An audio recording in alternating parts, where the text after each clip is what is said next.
Daniela Saioni. I am a screenwriting coach and a comedy screenwriter myself and a veteran script supervisor. My YouTube channel focuses on both the screenwriting side of my life and the script supervision side of my life. Today, I'm talking about how to stop endless rewrites as a screenwriter, which is something I see my students try to tackle all the time. I try to give everybody a process. Well, I actually, that's why I started training comedy writers specifically in 2020. I developed a process for myself that, listen, it took me years. I used to be that person that would not know when I had it, just like as a script supervisor, sometimes you work with a new director and they just don't know when they have it and they keep shooting take after take. A lot of writers can be that way of necessity, because writers, it's even harder for writers, because we're kind of sometimes we can feel like we're working in a vacuum if we don't have, like, a comedy, or sorry, I say, well, comedy, you especially need a writing partner in comedy, I think. But if you don't have a writing partner as a screenwriter, it can be so much harder to know when you've got it. And today I'm going to talk about all the ways to tackle it. Different writers have the issue at different stages and for different reasons. So I'll start with the very first reason. The people who train with me already know this. There's an old saying, writing is rewriting. And I hate that saying, because I was one of those people who would rewrite constantly. What I came to learn over the years is that actually writing is pre-writing. Okay. I firmly believe, and I've come to streamline a process where there's a certain amount of work and very specific kind of work that you can do for yourself up front that will save you so much time and energy in the later stages. Yes, you will still rewrite. You will be rewriting a lot, but it's going to be, the difference is it's going to be focused rewrites. The rewrites will be because you have to rewrite it because you've got a producer on board. That's the dream. That's the goal. Listen, it's not an unreasonable goal at all. I have about 200 writing students at the moment, over the past 3 years. And 4 of my brand new writers, I'm talking about people that wrote their scripts in my program for the very first time using the process I teach, sold early drafts of those scripts. And all the awards that I've won as a writer, I'm a top 1% Coverfly screenwriter. I've had early drafts optioned of my work, and I've had 9 laurels based on first, second, or third drafts. Okay, and the early win, and I'll tell you about the whole process I use to sort of figure out when I do a rewrite and why. Okay, but I'll go in order. So I'm a person who believes in tools, not rules. So I don't believe that you have to follow everything I say, but I do teach it and ask my students to, in my writing programs, to try it, especially the first timers, because that was the thing. When I was a new writer, even though I went to film school and I took screenwriting, it was just not process driven. I even have a post-grad in comedy screenwriting, not process driven at all. And comedy in many ways needs to be more process driven. It's just, there's just so much else you have to accomplish that you want to, in comedy especially. And listen, I teach through a comedy lens. About 40% of my students don't write comedy, or my clients. So everything I say will be through a comedy lens, but most of it will apply to you, except in joke writing. The thing with the writing for the writing, if you're a comedy writer especially, is you're not trying to be funny. Like, don't start out trying to be funny. You're going to kill your whole writing process. There's going to be a lot of punch up. There's going to be punch up kind of rewriting when you do comedy. But the writing before the writing applies to all genres. But when you're doing comedy, you're setting up the conditions for the comedy to exist later on. Okay, so that you're not putting all this pressure on yourself to have a perfect product out of the gate that makes everybody laugh. Now, regardless of genre, let's talk about what I mean by pre-writing. So pre-writing is a series of specific decisions that you're going to make that are not like written in stone, meaning you can make discoveries and flow and change them along the way in the process. But at the beginning, if you're clear on a very specific set of things, then you're going to go much faster. Your script is going to be much clearer. Let's talk about what those things are. So, for me, I start with character work. I think too many writers are trained to be so plot driven, and they believe that the first thing they have to do is come up with a story. And for me, that's the actually one of the later steps is coming up with a story. You want to ask yourself why. You want to have a general idea of your premise. Yes, that's different from the plot and the story, right? You want to have enough of an idea of your premise that you have a compass. You know, sort of, what the world of your story is, the sort of theme you want to explore. Like it's still very loose at that point, right? But I on my YouTube channel, you'll see a talk I do about log lines. A log line is a very specific thing. And in that talk, I talk about how I don't ask my students to start with a log line, although I believe in having a premise statement to start with. And that is sort of once you've done a little bit of preliminary character exploration, and the other main question I want you to ask yourself, why do you want to write this project? Why do you feel compelled to write this idea? Okay. That is a very important question because it's going to be your rudder later on when you're getting notes and when you're and when you're deciding which notes to take and how to take them or if to take them. So why do you want to write this project? It's the same question I ask. I also train creative entrepreneurs, and it's the same thing I will ask them when they're starting a business. Who are you writing this or sorry, who do you love to serve? And what's your why, right? Those are my questions for my creative entrepreneurs. For my writers, it's why do you want to write this now? Who's your audience would be the same as, in business, who do you love to serve? By the way, I love to serve creatives. I love to serve writers and artists.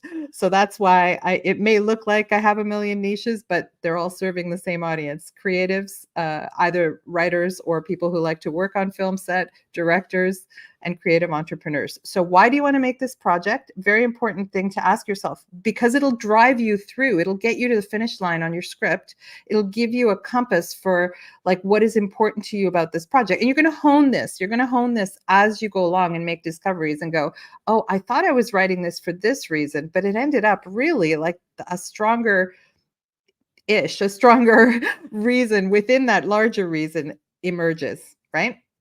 And then who's your audience is an important question. It's going to guide you later on when you get notes.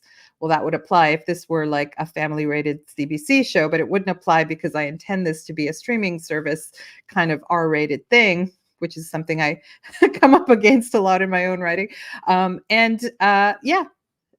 character work. So the character work, often, and those I see some people have trained with me already in the audience. You guys know I start with character because I'm a comedy writer, and it's not only a comedy thing, but it's the endless debate, right? In screenwriting, does plot beget character, or does character beget plot? I'm very, very, very firmly in the character camp. Um, in comedy, that just, I don't know. I can't see comedy working any other way. You can have a high concept. You can put that character in a high concept. There's a video on my YouTube channel called "What's the Worst Thing That Can Happen?" In comedy, we say, what's the worst thing that can happen at every step of the process when we're coming up with that premise statement, when we're coming up with the story. But that's a question that you ask yourself. I mean, you can ask it, you can come up with this high concept, whereas you're thinking of what's the worst thing that can happen. But if it's not grounded in who the character is, it will feel like a hollow shell.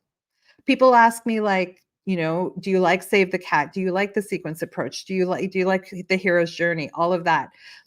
I'm familiar with them all because I'm a story analyst and I'm a teacher, and I have to be able to communicate with my students who understand that. I'll even teach you, I'll teach you sequence approach or Save the Cat, but I don't believe that that is going to teach you how to be a writer.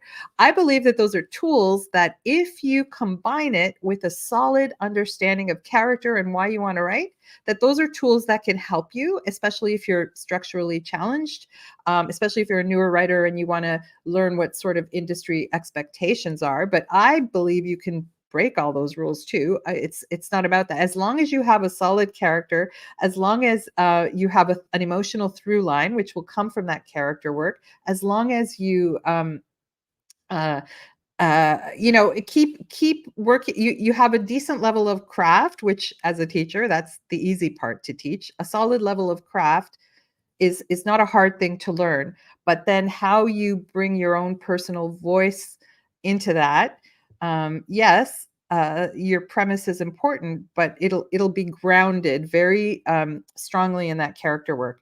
So if you're clear about the very basic questions are: what does your character want? What do they need? And what is their flaw? In comedy, flaw is everything. Flaw is everything because we're flawed human beings in comedy. But flaw is huge. Okay, and there's different. And of course, I teach the ways that those elements of character are impact depending on whether you're writing a television series that's continuing or a closed story like a feature film or a limited series. Like it's all going to be it's all going to affect your story creation will be affected by the medium you're in. And listen, it's possible to create characters, create a premise, and then decide, is this a television series or is this a feature film or is it best expressed as a web series or a short? It's very possible to not even start with knowing what medium you're going to work in. But if you know why you want to write, and you sorry, I just got a message pop up that distracted me. That's not from you guys. If you know why you want to write it, and if you start to explore that character work and become fascinated, spoiler alert, most of the characters we write are deeply rooted in our own lives, whether we're writing ourselves, our own needs, and flaws, which most of us do. You'll find I have this theory. If you took my 5-day challenge, or I'm going to do a 5-day challenge in September, which I'll talk about at the end.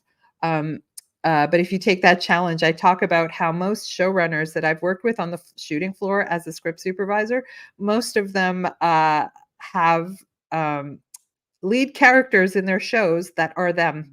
You can see it. Yeah, I can even ask them about it. I even talk to them about it.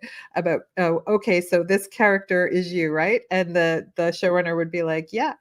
It's just human nature. One of my greatest friends and collaborators is Annie Bradley, and Annie took a course with Paul Schrader, and he asked everyone in attendance. He was the writer of Taxi Driver. He asked everyone in attendance at the class she was in, do you know your shit? Because you're going to be writing about your shit your whole life. And what he means is, do you know the issue that you keep grappling with as a human being? So that is a really good place to start when we're creating our characters, is starting with ourselves. So in that 5-day challenge, you have the option of starting with yourself. And I highly suggest you do that if you're a brand new writer. And listen, I've had not brand new writers do that challenge or my programs, or they're just one of the clients I work with as a story analyst. Whether you're new or not, if you've never done that kind of character work, definitely try it with yourself. And sometimes, a lot of comedy, as comedians, a lot of our work is based on trauma. I mean, that's just what comedy is. It's the flip side of trauma. It's us dealing with our own pain through storytelling and laughter. So sometimes the pain is really too close to write about. In that case, you can pick someone in your life who's really close to you and really start to understand what makes them tick psychologically. Now, you don't have to have a you don't have to have a psych degree to write believable characters, but there's some really there's shortcuts. There's ways in to knowing that. For example, if you create a character with a flaw that's similar to yours. So you might be a commitment phobe, let's say. Let's say you're writing a romantic comedy about a commitment phobe. I'm not a commitment phobe, by the way. I'm trying to think what I have used different flaws that I've identified in myself, but that is not one of them. But let's say it was. Let's say I was a commitment phobe, and I was writing a romantic comedy about a woman who was a commitment phobe. I would start to ask myself, what is the worst thing that could happen to a woman who is a commitment phobe? Of course, I would start to draw her out, draw out the details of her life beyond that. How old is she?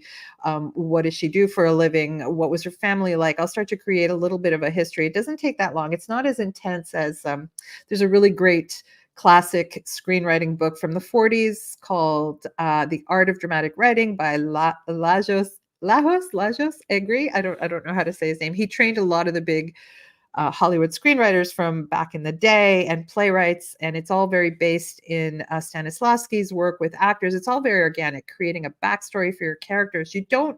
It's really endless and it's a little bit dry, but it's of course it's worthwhile whether you're an actor or you're a writer to do that kind of work. But you can shortcut it. Yeah, as long as you start to really think about and especially in organic ways that are tied to things you've experienced or people you've experienced, your own life experiences, it starts to become very easy to see this character each individually, each by each. So the pre-writing involves doing a bit of that, coming up with a flaw. So the flaw that you decide on will get in the way of what they want and what they need. And what they want is what they're actively going after in your film or TV show, and what they need is what they're going to need to change. And in television, characters change this much, if at all. So in a feature, you're going to have to create a storyline. Well, have to. I don't believe in rules, but you're going to probably want to create a storyline where that need, sort of the thing that they needed to become self-actualized, gets realized by the end of the story. That way we feel the transformation. That's what all those systems are about. The hero's journey, save the cat, even like they're about building in transformations and features and escalations in film and storytelling. If your plot is not moving forward and rising and falling, it's your story might feel flat. Some scenes won't have a reason to exist. There's sort of little built-in tools to help that mechanism. But if you understand how to do that as a writer, which you will over time and experience, if you don't already, you don't necessarily need those tools, but they're great tools to begin with. Just don't use them as a crutch, as a blueprint. Your work is going to feel empty if you really start with character work. And obviously it's it's a whole chunk of the program I teach. So I'm trying to see it as succinctly as possible. But do the character work for each of your main characters. Know why you're writing it. Pre-writing can also involve doing a beat sheet, structuring out a story. I mean, for me, it definitely goes into a full treatment. For me, I find that, and every writer is going to be different. Listen, I want to say 80% of my screenwriting students have ADHD. This is real. It's a real thing. I may now have it. Who knows? Like, I feel like it's probably just a function of the modern world, right? Just our attention spans have changed so much, and people find it, um, annoying maybe to try to even try to beat out a story on paper before you try to write it. Trust me, if you give yourself the opportunity to do that, it will save you rewrites later on. It's much harder to rewrite like a 120-page script later on than attack sort of any issues that you can fix at the treatment stage. And it's for this reason that you'll know this if you ever work in a TV writer's room, and even if you're applying for money for telefilm or any sort of government body, you have to submit a treatment at a certain point. Unless they are funding you at the script stage, you need to submit a treatment outlining what's going to happen in every scene, right? So that's the writing before the writing as well. But until you get to that treatment stage, it's character work is the most important thing. It's going to save you so much time, and I'll explain how it affects you later on. But if you've not tried that, I'm always amazed by how many people haven't, they don't have a process. Either they don't have a process at all, or they don't have a process that involves character work. They jump into writing the story, which takes so much longer, and it's so much harder to zero in on something meaningful to you as a writer. I mean, don't ever try to write for the market, by the way. Because the market changes all the time. The market is a whole bunch of things now. There's not one thing that the market is. And I think that the success rate of my brand new writers is because they wrote something personal. Like 100% of them, they're all different writers. They're from different countries. They've got really different projects. But the thing that they all share is they wrote something very personal to them that came out of the story itself might not have been their direct life experience, but those characters were, that world was. That is what is thankfully selling now. So personal is marketable, and more and more as the world is seeking new stories. So I highly encourage you to start with the character work, to allow it to allow your work to be that personal, because the universal is in the specific. Carol Burnett said it, not me, but she is so right. The universal is in the specific. So don't be afraid, like, because it's been your experience, that no one else can tap into it. If you can clearly make it work in the whole grand scheme of this thing that is your screenplay, it's going to resonate. So, yes, sometimes you're swimming in the wrong pond. Sometimes you think you're writing a TV series and what you're actually writing is a feature. That can happen, and you're banging your head against the wall going, what am I doing? Why is this not working? And if you talk to someone who can see with clarity what you're trying to achieve, they might be able to say, hey, you're just swimming in the wrong pond. The feature pond is over there, and that's just a different pond. And it's like, this is an idea that you're probably going to be able, or there are certain things you'll need to do to adapt it to a television series. So if you have a character transformation, if you're changing locations, like, these are things that don't lend themselves so well to television, right? If you have a road movie, it's probably a movie. There are, there's potentially a way to shoot, on a budget. Maybe like a web series, or I don't, but ideally, if there's a lot of locations, if there's travel involved, it's probably a movie or a limited series. I mean, I always think of the exceptions, so because I don't believe anything is a hard and fast rule. Like, one of the exceptions is, I don't know if you guys remember Sense8. Sense8 was a TV series by the Wachowski sisters, and oh my God, I loved that series. It only ran for 2 seasons, and they shot it in Iceland, Nigeria, Chicago. Was it Taiwan? There were like 8 different locations that the storylines took place in, and the idea was that all these 8 people were connected. They had the same soul or the same mother. I didn't even fully understand the concept, and I loved it.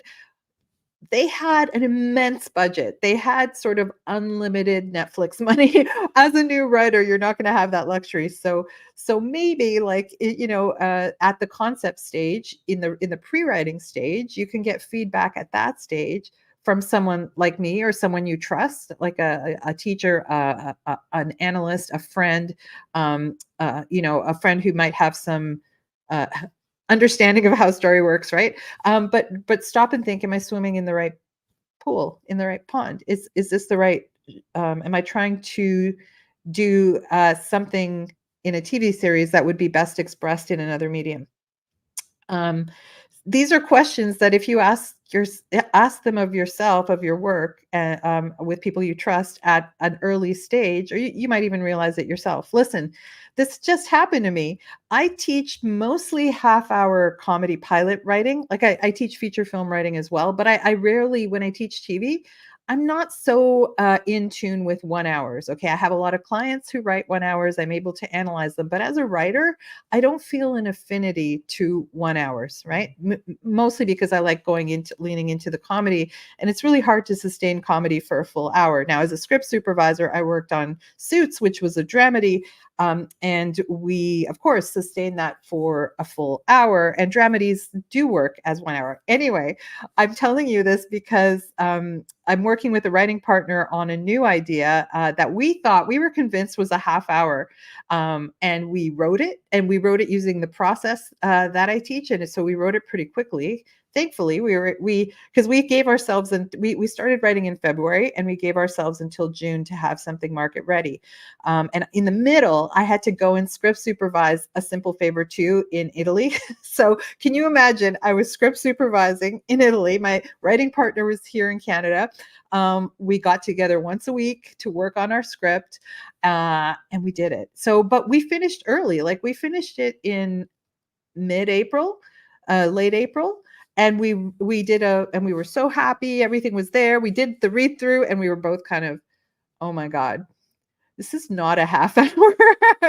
And we both had to quickly realize this idea is best expressed as a 1 hour pilot. Now, if I had gone in planning to do a 1 hour pilot, I probably would have been scared of that because I've never written a 1 hour pilot. I've helped a lot of other people write 1 hour pilots, but that just doesn't come out of me naturally. And same with my writing partner. He's fairly new, like he's written features, but and I've written a lot of features too. But yeah, so we were like, okay, we're gonna do this, and we did. We finished it. We finished it by June as a 1 hour, and actually, we're pretty proud of it. The reviews, like the notes we've been getting, and I'll talk about a notes process, have been incredible.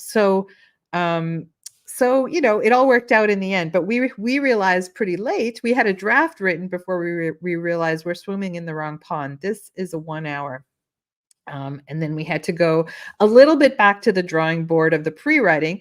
Our character work was done, so we didn't have to restart with the character work. We had all the same characters, the same character work. All we had to do was rebeat the story to fit a teaser and 5 acts, which is the standard sort of expectation of 1 hour television. There's other ways you can do 1 hour television, but that's what we decided was going to be the structure. So we just had to rebeat the story, add more act ends, and it was pretty easy. Like it was pretty fast back because now like it's a simple process for me. But even though it was my first time doing teaser and 5 acts, it was fast. So we finished our script. We finished our good first draft, and we're not going to rewrite it. Like we so far, no one's given us a note that would involve a rewrite. We've got it out into the marketplace, which is the technique I'm going to talk about. We just are getting it out into the marketplace, and we're going to let the market tell us what they want rewritten because we're pretty happy with it. And I'll talk about that a little more. But yeah, sometimes you're swimming in the wrong pond. If you're like super new, and like a lot of people sometimes come to me and they're like, well, I've read all the books. And like, listen, the books are great. I've read all the books too, but I read all the books for 20 years and didn't find my process for 20 years. So I strongly suggest that whether you train with me or there's we have great teachers in Canada. My friend James Hurst is an amazing, and in the US, I've trained with Corey Mandel. There's actually so many good teachers out there. Pick someone who you connect with and open your mind a little bit because sometimes people are like, I've read all the books, therefore I know everything. I have people with MFAs in my program who are like, I've never learned like the stuff that you're teaching me. And it's like, well, because I come from film sets. Like I learned everything that I know about writing besides reading all the books, besides going to film school. I started teaching because I was so frustrated that even my grad program wasn't teaching me a process that could lead to industry standard. I felt like they weren't even aware of what industry standard was in terms of having a marketable script, which, listen, I believe in creativity and originality and all that, but you also have to sell it. I think the more original and personal you are, the likelier you will be to sell it. And that's what I'm seeing over and over again with my students. So it's not that I'm saying you have to, I'm actually saying the opposite but you still have to know when you've got it. You still have to know when you're in the zone of something that is ready to send to an agent, to a contest, to producers. And sometimes you just need a few people around you who are aware of what those standards are. So whoever you train with, try training with someone. Maybe try training with someone you've never trained with before. And like, don't be, there's the opposite of that. And I'm very guilty of that too, where you train with everybody. You just study with everybody. That can really, unless you're taking a little bit of what everyone says and putting it into a process that you like, because listen, you don't have to end up with the process that you are taught by me or anyone else, but you might take the best part of it. For some people, the best part of it is the character work. For some people, the best part of it is the idea testing that we do before we start writing the script. For some people, because in my community, I have idea jams all year. Did that make noise when I touched the mic? Anyway, I guess I'll hear on the replay. But yeah, I encourage you to either train with somebody or find a group of trusted writers. Listen, there are people in remote parts of the world, and you can now connect with people online, forming writing groups, right? So, but it's very, very kind of important to know your why. So if you know why you're writing it, because there's a downside to getting notes from the wrong people. And listen, the wrong people doesn't necessarily mean that they have experience or don't have experience, because some people have a lot of experience, but they don't understand what you're trying to do as a writer. So they're basing it on a cold read of your script, which frankly, yes, the industry will base their opinion on a cold read of your script, but they won't be able to help you get to the next step if they don't know what you're trying to achieve and also what how you're seeing things.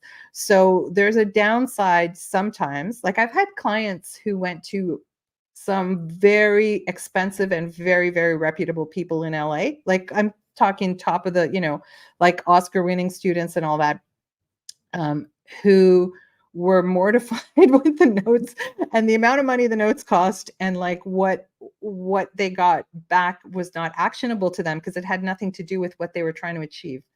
So in that case, I would say to those people, hire a story editor, and don't like just hire any story editor. Pre-interview your story editor. We'll get to that part in a sec. I do teach, I'm a little bit biased because I train screenwriters and I train story editors and I am a story editor. So I am a little bit biased, but part of my mission in training story editors is that we don't have enough people like that. People who will tap into and work specifically with the writer to see exactly what they want to achieve with the script and bring out the best based on what the writer wants to achieve. I think that's an important thing because you're developing as a creative. You're not going to fall into some, formula that you've been taught, whether it's helped you as a tool. You've got to find your voice, and you try to find it, quickly. And not to say that you can't find your voice when you're 80. There's plenty of people who do, but to get into the thing I love about doing work like the writing before the writing, like doing the pre-writing, it helps you pump out scripts faster. Now, you might not think that, me writing a 1 hour with a writing partner between February and June is fast. For me, it's fast because I can spend a long time. Before I figured out this process, I could never have achieved that. I could have spent years, like literally 3 years on what could be a feature or a 1 hour pilot. Even a half-hour pilot, I could take months, right? I don't do that anymore. Well, because I have more experience as a writer, but also I specifically blame my process. Hi, Svet, I see your comment. Daniela, I'm loving this. I have to step out for a few minutes, hopefully. Yes, I'm going to leave the recording up. I'm sorry that Instagram was separate from the rest of the stream, but we'll figure it out. If I have to edit anything, I will. It's going to kick me off at the 1 hour mark, so I'm going to get this talk in an hour. Okay. Thanks, Svet, for that. Okay. So, yeah, work with somebody that you trust. And again, you might not know right out of the gate, who you trust. Hi, Tanya. I love teasing out writers' intentions. Yes. It's like the character work under the character work. Yes. Right. And then you sort of, the intention of who am I writing this for?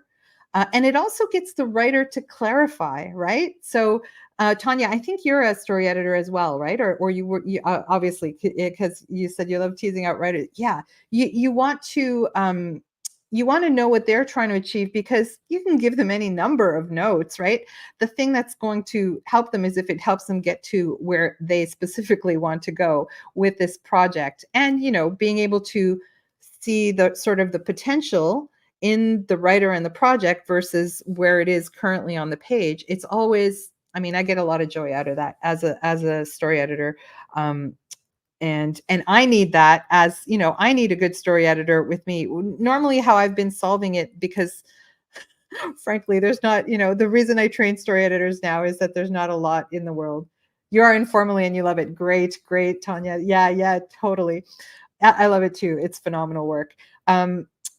I like writing with partners. So I write solo, but I also like writing with partners because it's like having a built-in kind of audience who gets what you're doing. It is really much faster too. It really depends. It can be a lot slower with a writing partner too. Like sometimes directors will hire me to write their story into a screenplay. And it can be really, really, it just depends. Are we on the same wavelength? Am I understanding? I have to like sort of get to know their body of work as filmmakers and write to their voice and all of that. Oh, my mother joined. Hi, Mama. I see my mom on my Instagram feed. My mom is the best. Okay, so yeah, find a trusted community of people you can bounce things off of. Now, if you have it at the pre-writing stage, it's fantastic because so usually, and that would be either you can hire a story editor right from conception. I have had people hire me from conception, but usually they hire me after a draft or at least at the treatment stage. And not everybody can afford that, obviously, but a cheaper way to do that is to have a writing group of people you trust, or to take a class. Specifically, I can speak to my classes. I have a very interactive, it's a high touch point with my students. That's what sort of distinguishes my programs from a lot of programs. Yes, the training is pre-recorded and you can access it. It's like 20 hours. I've got it down to a science. Not only did I want to create a process, I wanted to create a process that people could learn fast, that was efficient, that was as efficient as the writing, and the timing of the writing, and to get to a market ready stage was going to be. So there's that's pre-recorded. I don't have to teach you that over and over and over again. What is maybe even more valuable than that, that's the training, is the actual, what I call my idea jams. So idea jams are 5-week sessions that I run multiple times a year with my students. And the reason I'm actually doing this talk today is because I normally do idea jams all year. Okay. Like 5-week sessions, we take a couple of weeks off. So we end up doing 5 to 7 idea jams a year. When you join my program, you get a full year of idea jams. And they're like Zoom sessions where you say, okay, this is the thing I'm struggling with. This is my character work. I just want you to like vet it, and I want my peers to vet it and see if there's anything I could do better, etc. Right? Well, I went to do a simple favor, and I was on set, and I was writing with Paul. We were writing our pilot on the weekends, and I was still teaching my script supervisors on the weekends. So there was no way that I could run idea jams when I was away. So we took a hiatus. I came back and I was a little bit shocked to see that a couple of people just had started rewriting endlessly. They were already at this exciting stage pretty quickly. And sometimes when you get to an exciting stage of your script pretty quickly, you don't even believe it. You're like, that can't be right. I cannot have gotten there in a month.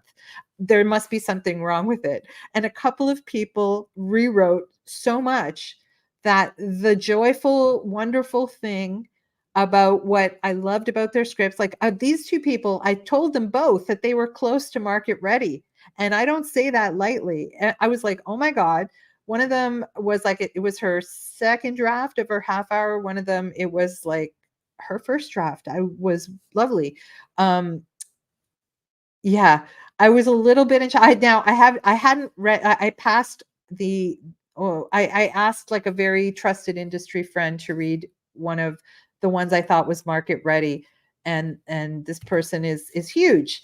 And that person wrote back to me, and I told the writer. So the writer's probably watching and going, but I told the writer exactly. I said, listen, that person got back to me and said your script was not ready. Did you by any chance like do any rewrites? And she said, "Yeah, I rewrote the crap out of it while you were away."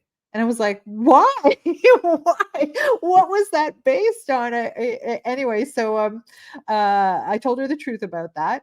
But I wanted to know if I was nuts, because I was like, "That can't be the script I read. The script I read is almost ready to go to market." Anyway, so it was part of the reason I went, okay, today I've got to talk about this, because even people who are in my programs, they understand what that pre-writing is all about. If you do all that character work, and you do all this work in the beginning, which isn't a lot compared to rewriting the script over and over again, and then you put it down and you don't look at it again, and your rewrites aren't grounded in that, why did you bother doing the pre-writing, right? So you have to understand, and you can change your character work, you can change stuff, but don't just change it randomly. If you start changing things randomly, you're spinning in circles, and you're not focused. You're not seeing the through line. You're not remembering why you wanted to write it. You're not remembering that this character's flaw dictates the story. It should. If the flaw is grounding, there's a thing we say in sitcom, that what the audience knows about your character is the setup to every single punchline in your show, which is so true, right? So if you're not consistent with your characters, and if you started to create them one way and then you have a completely different, your story is then going to start to fall apart. It's going to not be held together. So yes, do the preliminary work, do the pre-writing, but then don't just put it away, lock it in a drawer and forget about it. In fact, I have like in my writing station, when I write, I have the characters want, need, flaw, symptoms of the flaw, right there. I'll have cards on the wall, or I'll have a treatment right beside me. In fact, what I personally do, not everybody does this, but I love this. Once I have my story figured out, I start to type in all the slug lines and a little, instead of writing it on a card, I write it into Final Draft, my screenwriting software. And so I have like, okay, now we're doing the scene where this is the meet cute, and this, people have to fall in love in this scene, etc. It just guides you, right? And again, you don't have to be that rigid. I have different writers with different processes, but if you're going to work professionally in a, let's say in a TV writer's room, you're going to have to do something like that along the way just to get paid. And the reason is because there's people there, the showrunner usually, or some more senior writers who are rewriting your work anyway. But they are depending on you to have the basis of the story solid enough that they're not, it's not a page one rewrite. Anyway, um, sorry. You don't take every note. Some notes are more valuable than others. Oh, I see we have 15 minutes left, so I've got to wrap this up. Some notes are more valuable than others. And the most valuable note, you're going to need all of them. Listen, it's good to get a range of notes. You want notes from people who are in your target audience, no matter how much they know about screenwriting and film, but you definitely need notes from people who know how to read a script. And it's not easy. Listen, I have a sketch about it in my on the Instagram page. It's also on my YouTube channel, where people are like, I'll buy you a coffee if you read my like 300-page feature and give me notes. Like, it's the pet peeve of every story writer. But you can, do quid pro quo, like read someone's script in exchange for them reading yours. And it's, when it's, because obviously if we're working writers and story editors, there's a lot of, we probably don't have a lot of time, but you want to have a trusted few people. With Paul on our 1 hour pilot, I said, okay, we're each going to give it to 3 people we trust. And our pilot was about polyamory. So I was like, some people are going to be poly and some people are not going to be poly, because our show is for an audience who will have both people in the audience. If you remember the amazing show Queer as Folk, I loved both versions, but the American remake, the highest audience was, well, I don't know if that was females, and there was and a lot of straight females watched Queer as Folk. So if someone was workshopping, like, that concept and knowing that was the audience, that might have been an accidental audience. It might not have been the intended audience, but our intended audience for our 1 hour dramedy about polyamory is poly people and non-poly people, because we both have one part of our whys in writing that is to normalize polyamory, to make it just an option, not the devil, not the most ideal thing either. It's a comedy. It's really, really flawed, right? So we both have that mission. So we got notes from now I think 4 people on each side. So oh yeah, oh amazing, Tanya. That's awesome. Yeah. Queer as Folk was shooting across the hall from us when I worked on Soul Food, the series. So I used to see the cast in the hallway. It was awesome. So yeah, some notes will be more important than others. You need to hear all of them. You need to hear the general reaction. If you're hearing obviously more than once, you're hearing a note more than once, it's a useful note. It means more people in your audience are going to, consider the source. Obviously, if it's someone who doesn't know how to read scripts, that might be a thing. But obviously, if more than one person makes a comment, that's going to be a perception that goes across your audience pool. Obviously, if you are working with for a producer, their notes matter. Okay, so because they're giving you the money and they're your boss, right? And if you're a staff writer, you have to take every note. And if you're not taking a note that your boss says you got to do this, you have to be able to defend yourself. You have to be able to defend your choices in a way that is going to convince them. And there's a lot on the line. Television is very, very structured and political, and their jobs are on the line for your work if you're working underneath them. I say that like I've never worked inside a TV writer's room. I work with some of the finest TV writers in Hollywood. I've gone to writers' rooms in LA, and of course on set with the writers. So I just know that through them. But so if you're a staff writer, you better take every note and make it work. But other than that, most of my students who sell work, I have students who start careers and work as staff writers, But I would say that the exciting stories that I would say are exciting success stories are the people who create their own shows, especially when they're new and they don't really have a history of doing that. And a lot of them are performers, writing stuff for themselves. It is, yeah. So you got to find your voice and your confidence pretty quickly in order to do that. And of course, they're going to pair you up with a showrunner who has experience, and you're going to have to obviously take their notes into extreme consideration, but you're going to have to stand up for yourself. So there's a lot that goes into the politics of not every note is a note you have to listen to. Not every note is a good note. Just make sure that when it's like that, this is why I highly advocate for story editors or having someone, a story consultant at some point in the process, because anyone worth their salt is going to sit down with you for a good hour, even before you hire them, and have a preliminary meeting with you to talk through your intentions, your skill level, what you want, where you're taking the project. So they're going to give you, if they're worth their salt as a story editor, and I know some great ones, like the ones that I'm training. I have some great students that I could always recommend to you alumni now. I train story editors once a year, and it's a small cohort. Usually the next one will either be in January or February. And they develop their voice across 14 scripts. We work on and usually they don't even get into the program unless they have some serious writing experience themselves. So if you're ever like, well, how do I even find a story editor? Just email me. I can connect you depending on your needs, who you want to work with. There's a whole wonderful group emerging, and they're not only in Canada. My story editors right now are in the UK, Europe, so UK, Turkey, Germany, US, and Canada are the ones that I've worked with in that program.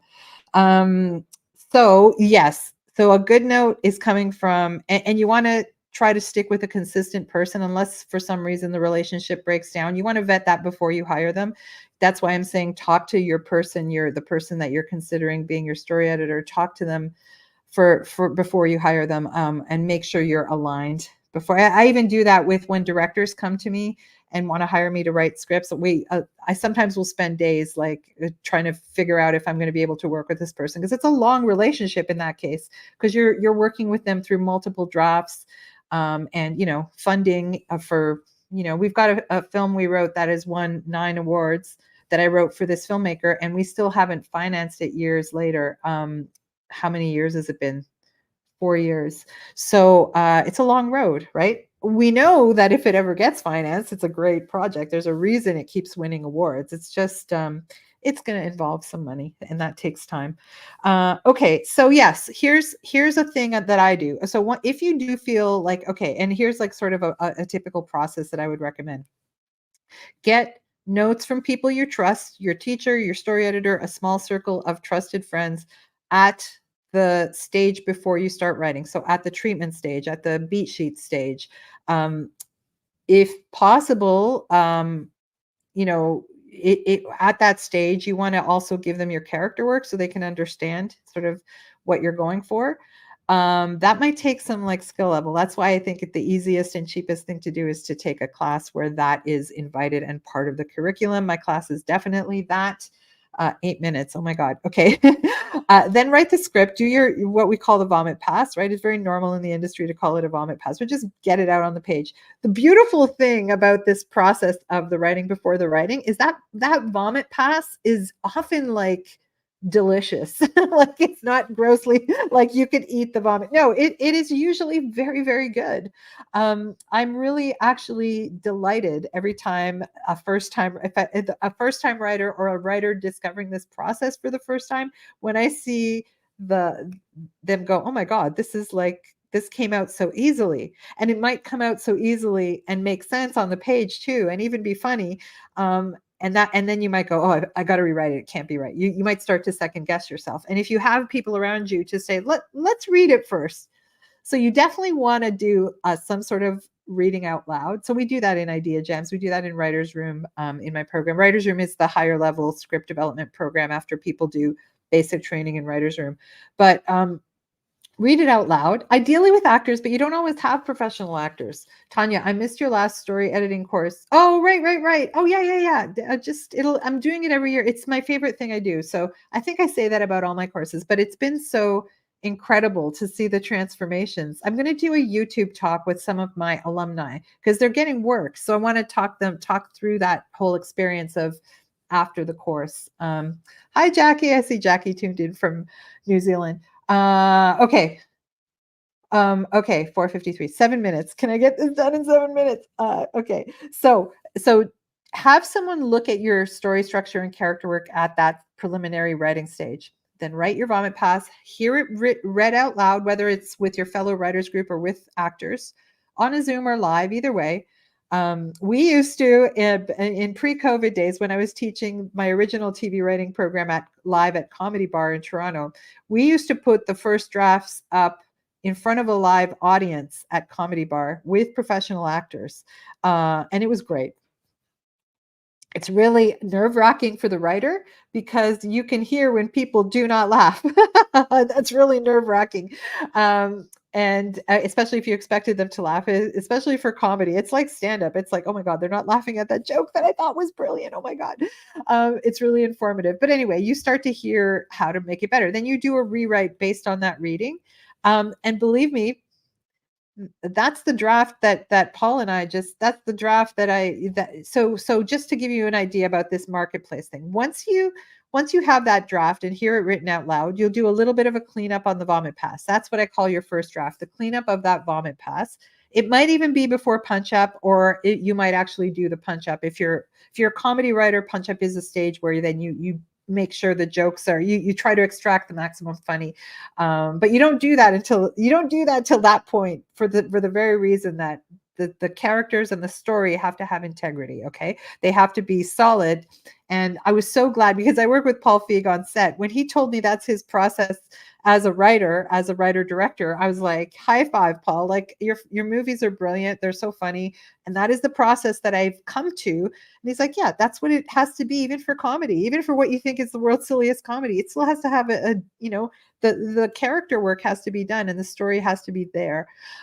So at that point, once you've got a vomit pass that you've cleaned up because you've listened to it, and you can either punch it up and then send it out. And when I say send it out, I either mean to like your 3 trusted friends, for feedback, 3 to 5 people, or you can be bold and send it right to market. So Paul and I did both. We've submitted it to 6 screenwriting competitions that are reputable.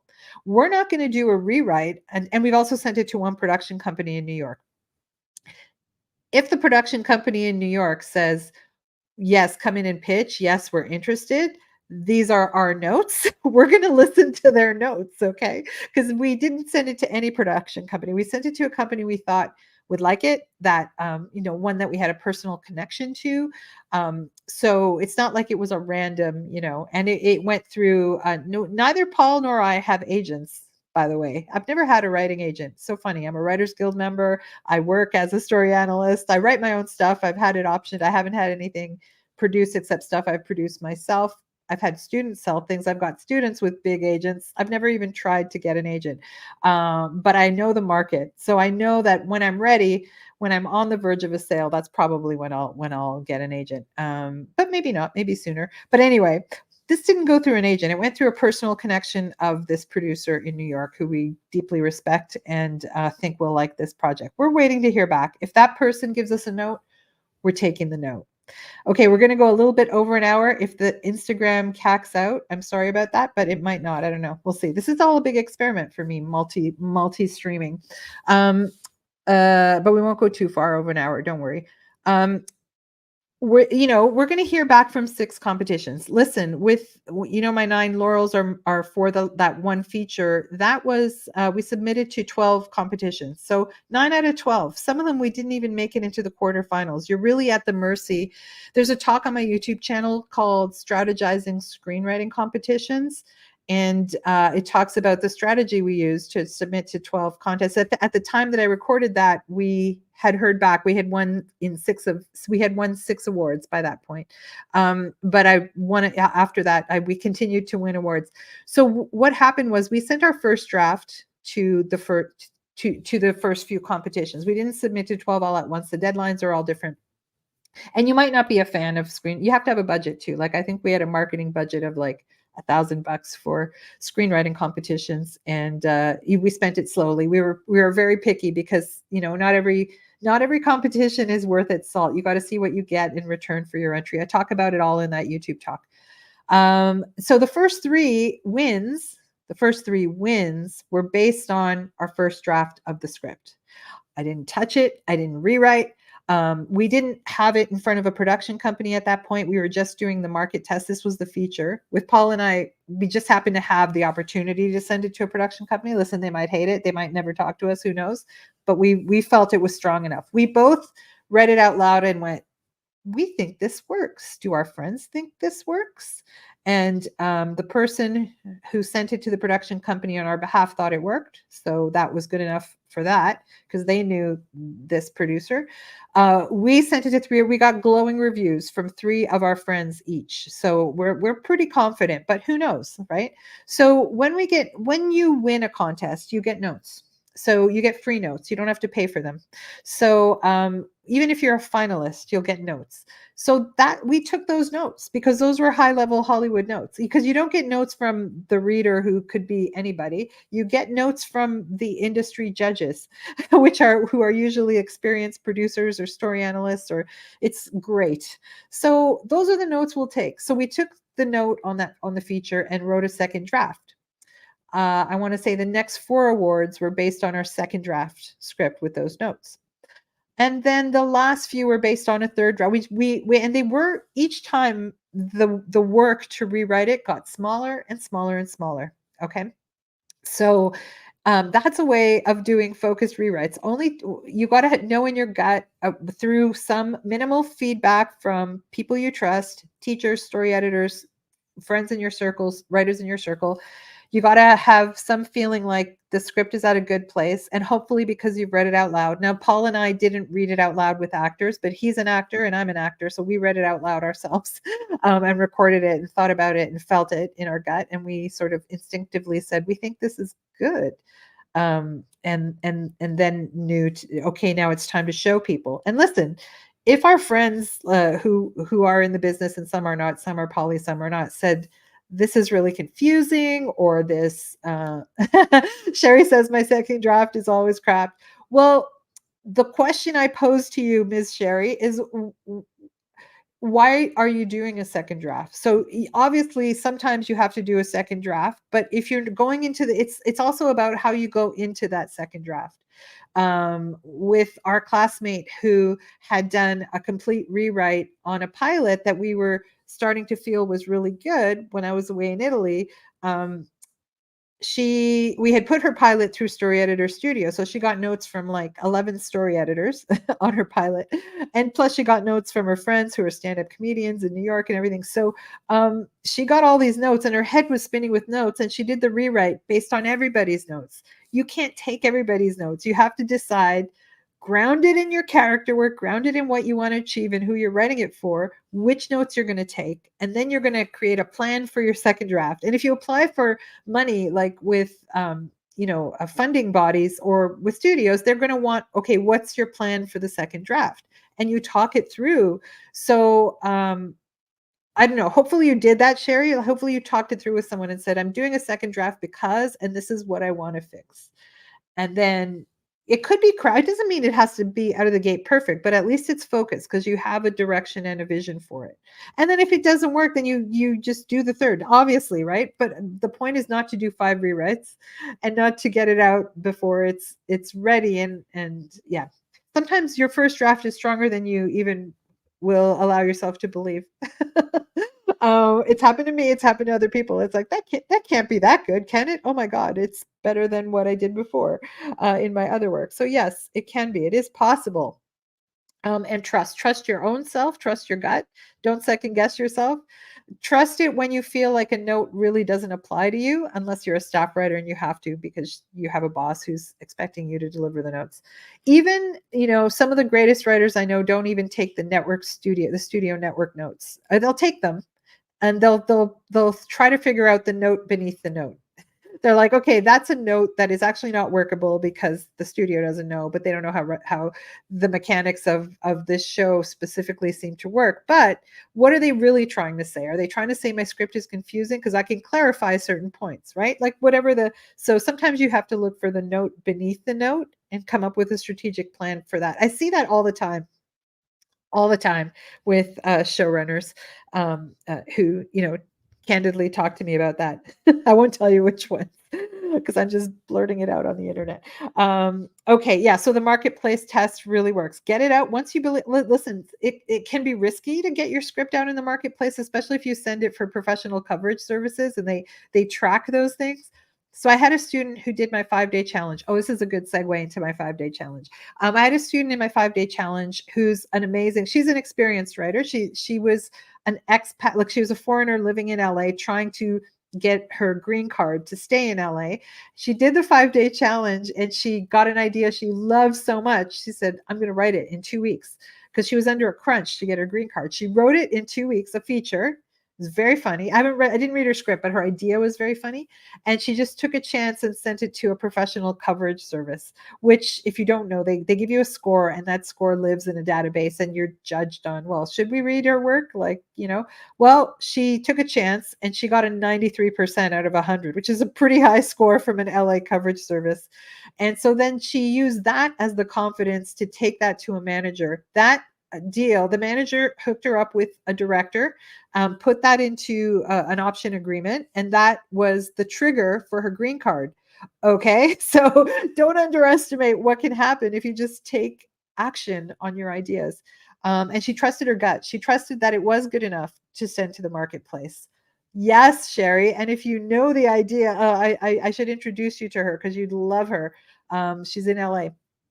Um, and she also came back to the challenge a year later. She's already, like, she's a UCLA extension writer. So she didn't take my training programs, but she keeps coming back to the challenges because it always like sparks.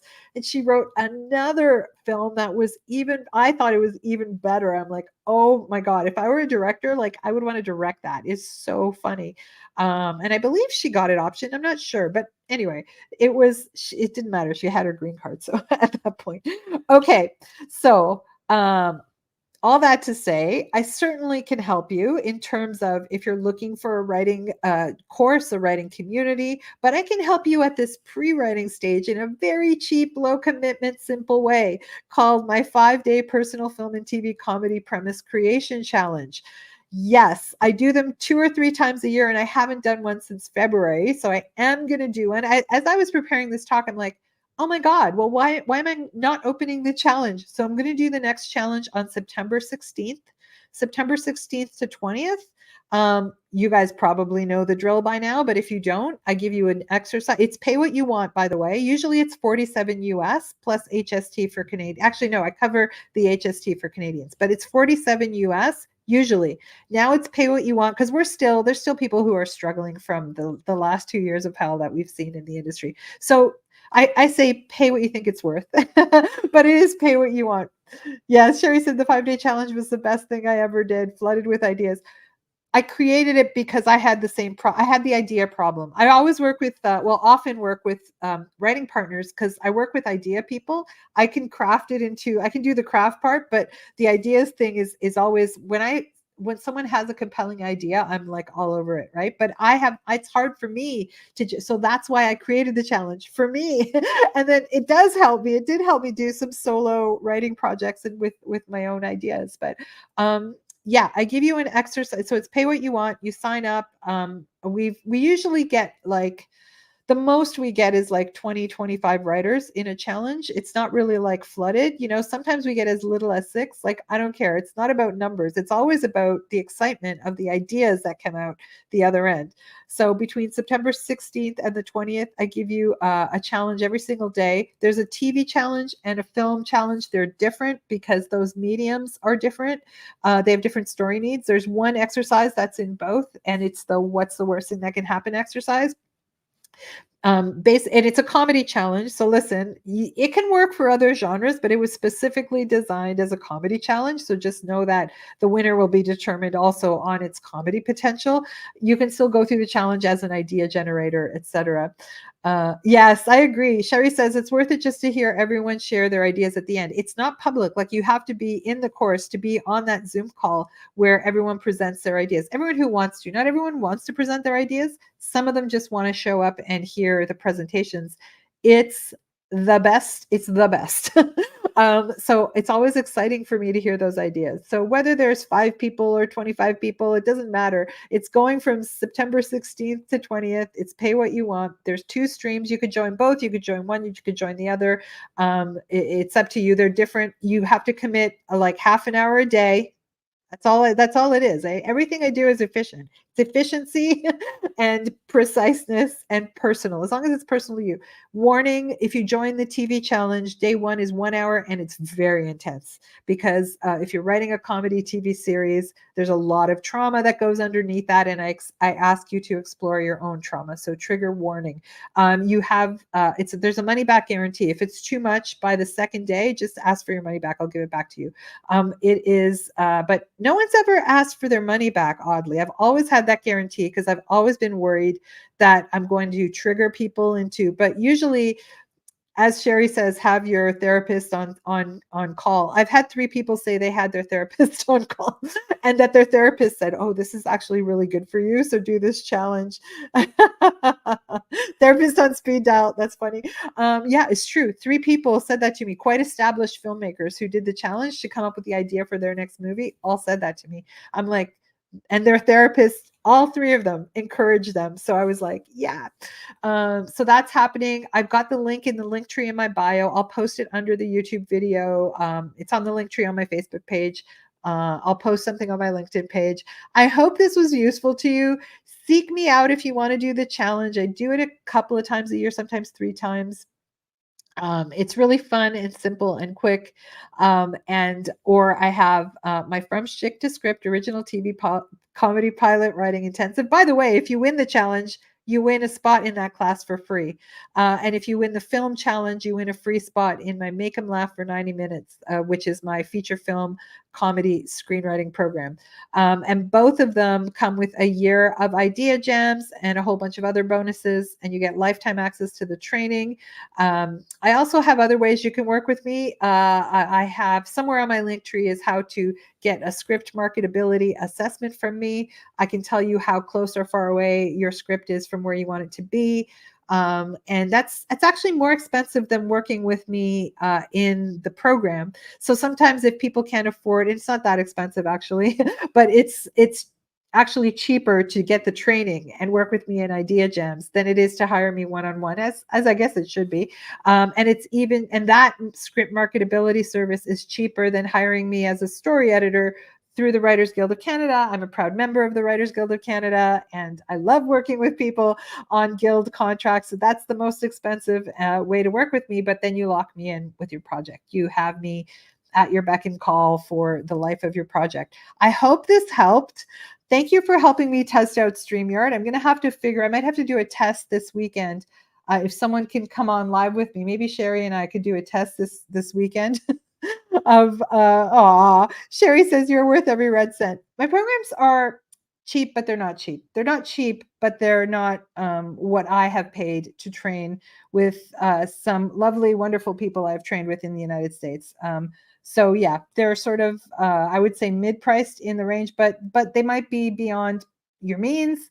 So take the challenge and see if you win. Because if you win the challenge, you get to work with me for free in that program. And that is, it's always fun. Listen, anyway, whether you train with me or not, just get eyes on your work, trust your gut, Trust the people that you're getting notes from. Don't take all their notes. Have a plan for every rewrite so you're doing fewer of them.